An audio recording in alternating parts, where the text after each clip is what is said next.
उत्तर प्रदेश के मेरठ जिले का कपसाड़ गांव आज ग्रामीण भारत में जातीय संघर्ष और महिला सुरक्षा के बीच उपजे तनाव का एक उज्ज्वलन उदाहरण बन के सामने आया है।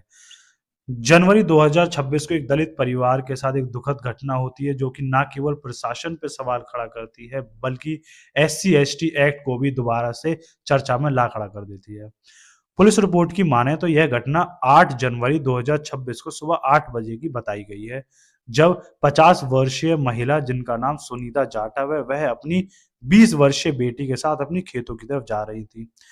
रास्ते में कुछ दबंगों द्वारा उनका रास्ता रोका जाता है और उनकी बेटी के साथ बदसलूकी बदतमीजी करी जाती है। सुनीता जाटव सामने आती हैं अपनी बेटी की सुरक्षा के लिए और उनको ये बदतमीजी करने से रोकती हैं।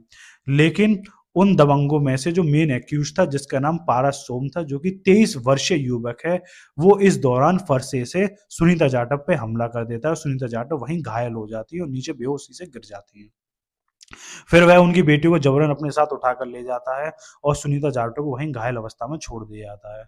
जब आसपास के गांव वाले इकट्ठे होते हैं, उनको पता पड़ता है तो सुनीता जाटव को हॉस्पिटल लेकर जाते हैं और हॉस्पिटल में इलाज के दौरान उनका देहांत हो जाता है। अब 10 जनवरी 2026 को पुलिस प्रेस कॉन्फ्रेंस में ये कहती है कि उन्होंने पारस सोम को हरिद्वार से अरेस्ट कर लिया है और एक जॉइंट ऑपरेशन था जो कि मेरठ पुलिस और सहारनपुर पुलिस के द्वारा करा गया था और वो 20 वर्षीय बेटी पुलिस की कस्टडी में है और बिल्कुल सुरक्षित है।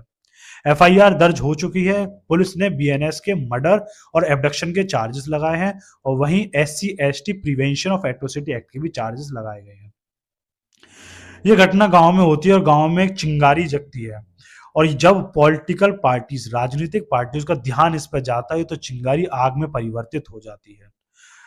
उस गांव के आसपास पुलिस डिप्लॉयड करी जाती है और आरएएफ की टीम भी डिप्लॉयड करी जाती है जिससे लॉ एंड ऑर्डर वहां पर मेंटेन रहे।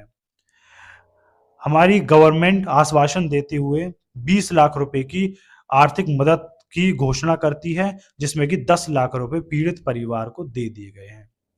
अब ये घटना बहुत सारी राजनीतिक पार्टियों का ध्यान अपनी तरफ खींचती है और पार्टियों के लीडर आपत्ति जताते हैं, निंदा जताते हैं, जिसमें कि बीएसपी चीफ मायावती, कुछ समाजवादी पार्टी के और चंद्रशेखर आजाद भी इमीडिएट जस्टिस की गुहार करते हैं और पीड़ित लड़की और उसके परिवार की सुरक्षा के लिए मांग करते हैं।